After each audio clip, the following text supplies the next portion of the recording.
دوستو سب سے پہلے مولانا منظور مینگل صاحب کی یہ ویڈیو دیکھیں۔ حضرت مولانا عطا اللہ شاہ بخاری رحمۃ اللہ علیہ ایک بڑے کلب علی خان ایک بہت بڑا شیعہ تھا، اس کا نام بڑا تیز تھا۔ شاہ صاحب نے اس کا نام سنا تھا، اس نے عطا اللہ شاہ بخاری کا نام سنا تھا کہ عطا اللہ شاہ بخاری بھی خطرناک آدمی، ایک دوسرے کی کبھی ملاقات نہیں ہوتی۔ ایک دن اللہ کی شان کسی بس میں کلب علی خان بیٹھ گیا، شیعہ جبے کے ساتھ، شاہ صاحب اس کے ساتھ بیٹھ گیا، اتفاقاً یہ جمع ہو گیا۔ چلتے چلتے گاڑی چل پڑی، شاہ صاحب نے پوچھا کہ حضرت آپ کون ہیں، آپ اپنا تعارف کریں گے، نام کیا ہے؟ کہنے لگے میرا نام ہے کلب علی خان۔ کلب علی، حضرت نے فرمایا کہ یہ کلب علی کیوں نام رکھا؟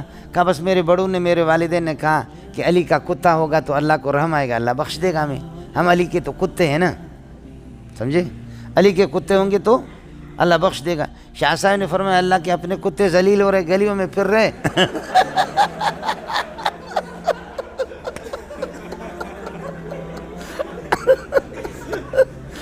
شاہ صاحب رحمۃ اللہ فرمایا کہ اللہ کے اپنے کتے گلیوں میں ذلیل ہو رہے، سمجھے، ان کو کچھ نہیں مل رہا اور علی کے کتے کو بخشے گا۔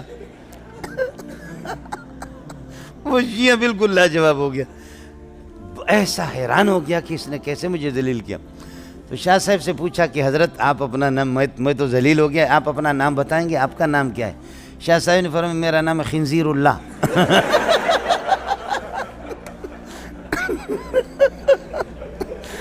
آپ کا نام کہتے، میرا نام کیا ہے؟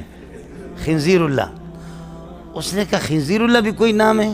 تو کہا کیا کلب علی خان کوئی نام ہے؟ اللہ جب علی کے کتے کو بخشے گا تو اپنے خنزیر کو پہلے بخشے گا۔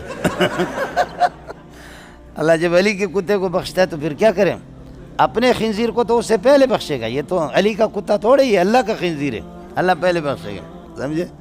حیران ہو، بڑا حاضر جواب سے۔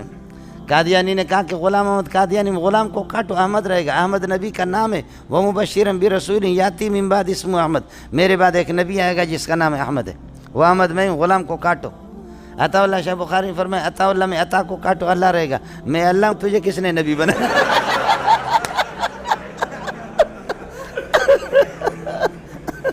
میں اللہ آپ کو نبی نہیں، آپ کو نبی نہیں بناتا تو پھر آپ کہاں سے نبی بن گئے؟ قربان جاؤں اپنے اکابرین پر، قربان جاؤں اپنے اکابرین پر، اکابرین ایسے ہو مولوی صاحب۔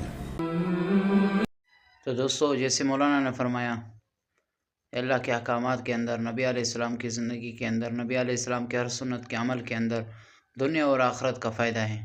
تو ہمیں بھی چاہیے کہ ان علماء کرام کے اقوال کو سنیں، ان کی باتوں کو سن کر جن ان پر عمل ہو اور نبی علیہ السلام کی ساری سنتوں کو زندہ کرنے والے بن جائیں۔